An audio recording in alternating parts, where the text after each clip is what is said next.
how's everyone doing? I recently went to Blockbuster. Again, one of the last Blockbusters around in the state of New Jersey. Getting ready to close. I think there's only going to be like 2 left in the whole state. And they had a ton of stuff, you know, reduced down for $1, and I ended up getting a bunch of DVDs. They didn't have much of a Blu-ray selection left at this point. I think there's only a couple days left for the store to be open, so when they had $1 Blu-rays, I think somebody came and just bought like everything. I remember one time I was at a different Blockbuster and they had the $1 Blu-rays, and I got there like 5 minutes too late because there was a guy that had like huge stacks for the $1 Blu-rays. But yeah, the Blu-rays that they did have, not many of them, were ones that I just wasn't interested in. A lot of like rom-coms and, you know, more geared towards females and stuff like that, or ones that I have already. But I got a bunch of DVDs, a huge stack of DVDs. In fact, 20 DVDs right here for $1 a piece, right there. And a lot of these ones are blind buys, so if you've seen any of these movies, definitely let me know what you think of them as well. Again, for $1 a DVD, I just couldn't pass them up. Again, a lot of ones are blind buys. Some of them do look like they could be a little campy and low budget, and I like giving things a fair chance though. So 20 DVDs. There was a little bit of tax on there, so I think it was like $22 and change in total. So $22, not bad for 20 DVDs. Give them a shot. First up, we have AVP, Alien vs. Predator Requiem, unrated. Now, I'll be honest, I watched this once and I remember like hating it, but I do remember there were some good thrills and kills and stuff like that in there. So this is more blood, more guts, more gore. I'm gonna give this one another chance and check it out. I love the first one, actually. I know a lot of people don't care for the first AVP, but I really like that. Again, the snowy setting works for me. And I just love the concept behind it as well, Alien vs. Predator. It's the sci-fi horror equivalent to Freddy vs. Jason. And I don't know, for $1, I'll give it another shot. And next up is Swamp Thing. Now, I do have this already on DVD, so if anybody wants to do a trade for this, let me know. I might pick up the Blu-ray. I know Scream Factory recently put out the Blu-ray for it. But there we go, Adrian Barbeau in there.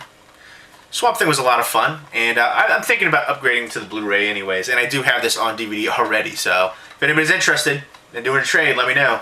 Next up is Black Sheep. This is the unrated one. I recently did pick up the Blu-ray for it, but it doesn't say on the Blu-ray if it's unrated or not. You know, on here it does. So I'm going to watch that and check it out to see if it is or not. I'm going to compare the two. So sometimes I know they put releases on Blu-ray that aren't unrated, so hopefully that's not the case here. It was a Canadian Blu-ray that I picked up for Black Sheep, so in case anybody's wondering. Black Sheep's a lot of fun. Crazy, goofy, gory. It's been a while since I've seen it, but basically I think the people turn into essentially bloody killer goats. You can see right there, it's almost like a werewolf transformation right there. It's funny, gory, a good time, good horror comedy. Next up is Claude. I haven't seen this one. I assume, yeah, it's a Sasquatch movie. Missing link has been found. I assume it's going to be low budget, people walking through the woods and getting killed, and why not, $1. Next up is The Hills Run Red. I remember seeing this a while back, and I remember thinking it was just alright. I like the killer, the babyface killer, kind of creepy looking. But I remember thinking the movie inside the movie was better than the actual movie itself. But, you know, I remember having good gore. I remember the one chick being pretty hot. Some good ideas and concepts there. I remember there were some parts where it kind of dragged a little bit, and you know, I didn't love it, but I'll give it another chance. And for $1, why not? I'll add it to the collection and check it out again. Sometimes you'll watch a movie again and you appreciate it a little bit more, and then sometimes you, after a rewatch, you watch a movie again and you hate it even more. So who knows? We'll see how that worked for a couple of these movies, especially AVP Requiem and The Hills Run Red.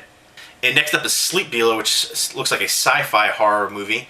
Looks pretty interesting and futuristic. I guess in the future they have all kinds of different things, people selling memories and killer drones and interesting stuff like that. Looks kind of cool. $1, why not? And next up is The Reaping, right here with Hilary Swank. And I actually really enjoy this movie, and I don't really hear too many people talk about it, and I think it's pretty underrated. I think anytime a horror movie has like a big celebrity in it, or a celebrity that's, you know, attached to TV shows or romantic comedies or certain kind of movies that don't deal with horror, I think people kind of shun them. Horror fans kind of just, you know, traditionalists and just kind of stick their nose up at it. But you got to give some of these movies a fair chance. Another one that comes to mind is Case 39. I think a lot of people just didn't give it a chance or crapped on it because of the cast. Case 39, of course, had Renee Zellweger and Bradley Cooper. And I think that kind of turns some people off, which is unfair. Same thing with House of Wax remake. There's a lot of you know, people that like Paris Hilton and other people who are in, you know, different TV shows and stuff like that. And you got to give some of those movies a chance because they were both good movies in my opinion. And I thought this was as well. I think with the lead being Hilary Swank, some people maybe didn't give it a fair chance. But I remember she was going somewhere down south to try to kind of debunk different miracles and things like that. And there's supposed to be a river that turns to blood, and basically she's going there to, you know, try to rationalize the situation.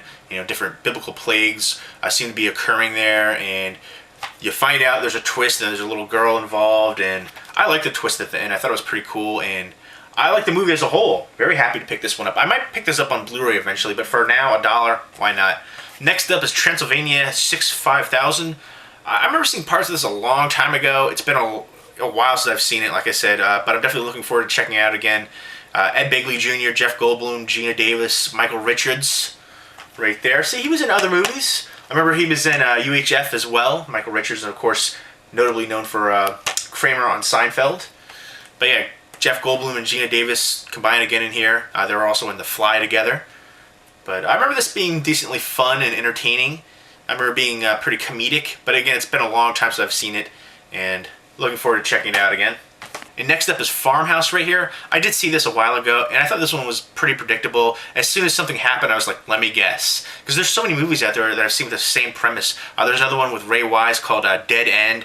There's a bunch of other ones. Just right away, I was like, let me guess, this happens. And that's exactly how it plays out. And once you know the concept, it kind of really takes away from it because there's no real surprise. I mean, if you haven't seen many movies and you're surprised by some of these ones, like, I don't know, like the Dead End movie. I heard people rave about that movie, and I was just like, really? I thought it was subpar and pretty basic. It's a twist that we've seen many times before. And if you can predict that twist right when it happens in the very big, like, less than 5 minutes into the movie, the rest of the whole movie is just kind of a waste, really. I don't know. And I felt that way with this one, too. I wasn't really loving it. There's a couple parts with some good gore. And also, too, the lead actress in here is gorgeous. Kelly Hu. Love her in here. Oh, stunning. There's a couple scenes in here where she's acting pretty sexy, and that works for me. I'll pick this up for $1 to rewatch that. And I've seen a lot of DVD horror covers with that same generic kind of cover right there with the eye. And Steven Weber's also in here as well. I remember they have a car accident, and they go to a farmhouse, and, you know, they're looking for help so, you know, they can get their car fixed and get down the road. And they run into this couple who's kind of crazy. But again, overall, it was just okay for me. Basically, I picked it up for $1 to just check it out and watch it again to see maybe if I enjoyed it a little bit more this time. I did like the casting, and but again, I thought it was kind of predictable. I didn't really care for the ending as well, where they go into a little bit more depth and detail. Didn't really, with the kind of a twist. And next up is I Sell the Dead, and very happy to add this one to my collection for $1 especially. I really enjoy the cast, especially Ron Perlman. One of my favorite actors, very underrated in my opinion. And it also has Angus Grimm from Phantasm and Dominic Monaghan as well. And it's pretty creepy. It's a zom-com. Pretty entertaining, and there's a little bit of a twist at the end, which you can kind of see coming.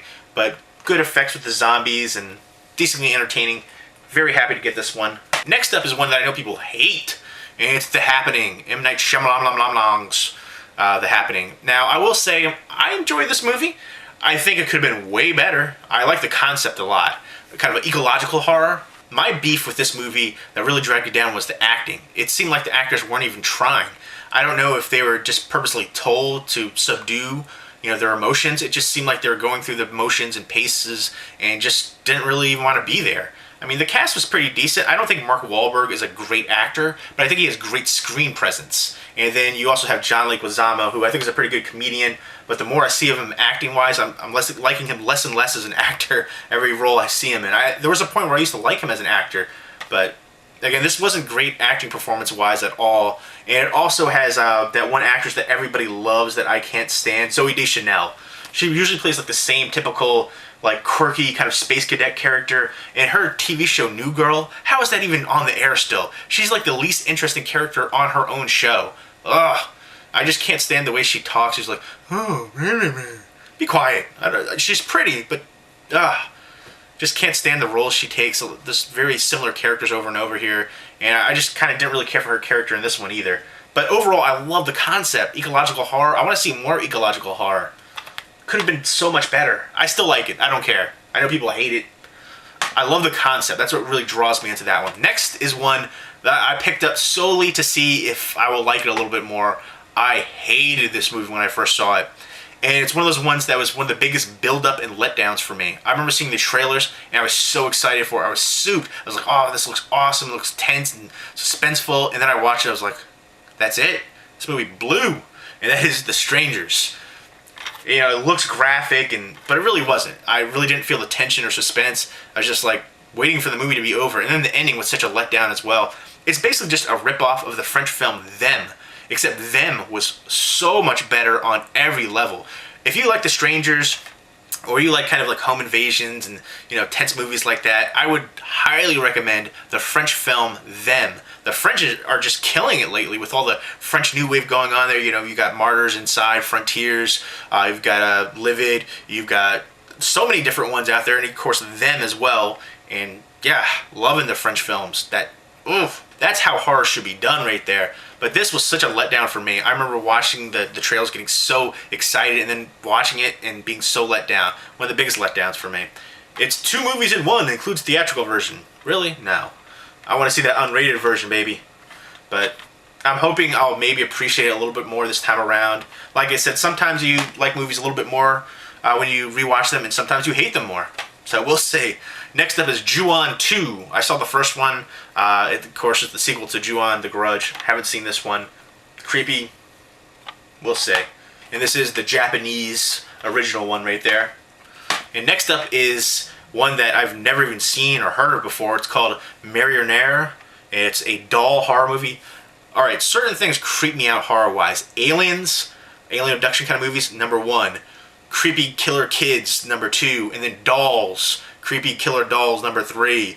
I remember when I was younger, I was living at my grandparents' house, and you know, I would visit them all the time as well. And every time we went over there, I remember my mom would have this old doll from when she was a kid. And the doll, like when I was a kid, it was like the same size of me. It was a kind of a tall doll. I think one was called Chatty Cathy, and if you pull the string, it talks. And man, those things were creepy, especially as a little kid. They were like the same height as me.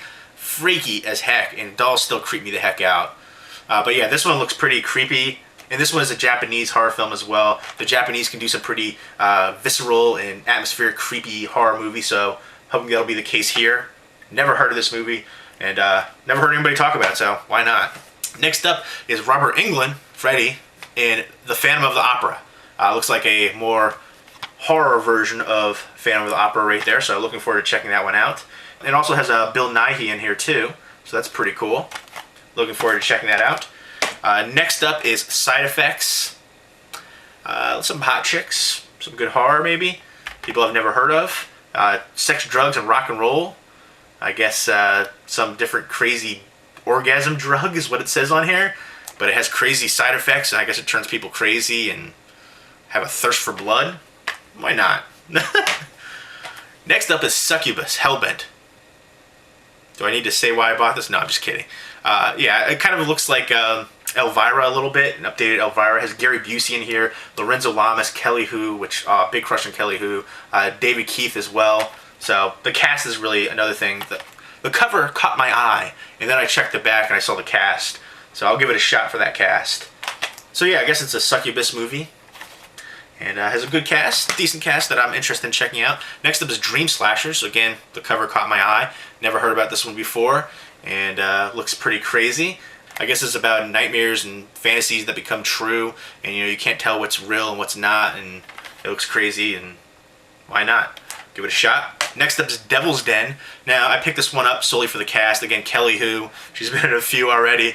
I think it's the 3rd one in this lot that I have her in. And then Ken Foray. And then Devon Sawa. Now, when I was younger, people used to tell me I looked like Devon Sawa all the time. And that was one that I got compared to a lot of different celebrities, and that was really the only one that I actually agreed with, and I saw the resemblance. And especially there was a time where I had dyed my hair blonde, and right that same time, he did a Eminem video called Stan where he dyed his hair blonde. And I remember my best friend at the time called me up. He's like, "Yo, you're on TV." I'm like, "What?" And it was from that video. And so it's pretty funny that we both dyed our hair at the same time as well. But yeah, I remember there was a girl in this sorority who used to call me Devon Sawa all the time. Reading the synopsis in the back, it kind of sounds like From Dusk Till Dawn. They're in like a strip club, it looks like, and it says there's gut-ripping strippers whose pimp daddy is Satan himself. I mean, come on, how could that not sell you right there? So yeah, they have to fight their way out of these crazy strippers. I don't know if the strippers are demons or vampires or what the deal is, but come on, Satan the Pimp Daddy. And great, again, the cast is what drew me in there, so I'll give that one a shot. And last but maybe least is Devin's Ghost, and that comes right off of Devil's Den with Devin Sawa. So Devin's Ghost, that's kind of like a tongue twister. Try saying that. Devil's Den with Devin Sawa and Devin's Ghost. Legend of the Bloody Boy. Only his victims know why. And this looked kind of cool to me. I know it's going to be low budget. It may work, it may not work. It's basically a baseball bat with like a kind of like a saw right there connected to it. And I guess he kills people that way. It's a serial killer terrorizing a city. I guess there's a 10-year-old tale of a mysterious murder of this kid named Devin. And I guess people just trying to find out who the killer is and try to survive and not get hit in the head with this crazy saw bat right there. After 10 years, he's back. Did he ever leave? Dun dun dun. So there you go. There's my big stack of horror DVDs right there from Blockbuster, $1 a piece. I know some of them look cheesy and campy, and sometimes that can be fun. People always say, oh, why do you buy that? That looks so cheesy and campy. Well, sometimes I like that. Cheesy popcorn action fun, baby. Cheesy popcorn horror action. And people always ask me too, why do you buy movies you haven't seen before? Why do you go to a movie you haven't seen before? Stop asking me silly questions. But yeah, there you go. If you've seen these movies, definitely let me know what you think of them as well.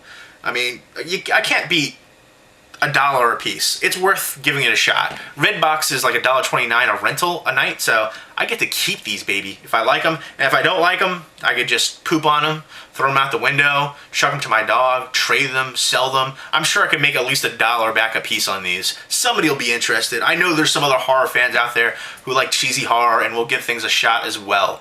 But there you go. I'm soup for some of these ones. I'm gonna give some of these ones another shot with some ones I've seen before, and you know, maybe I'll like them more, maybe I'll hate them more. And then some ones that I've never seen before or even heard of before, maybe I'll find a hidden gem. It's all about finding that hidden gem. But there you go. Let me know what you think, and hope everybody's doing well. Take care.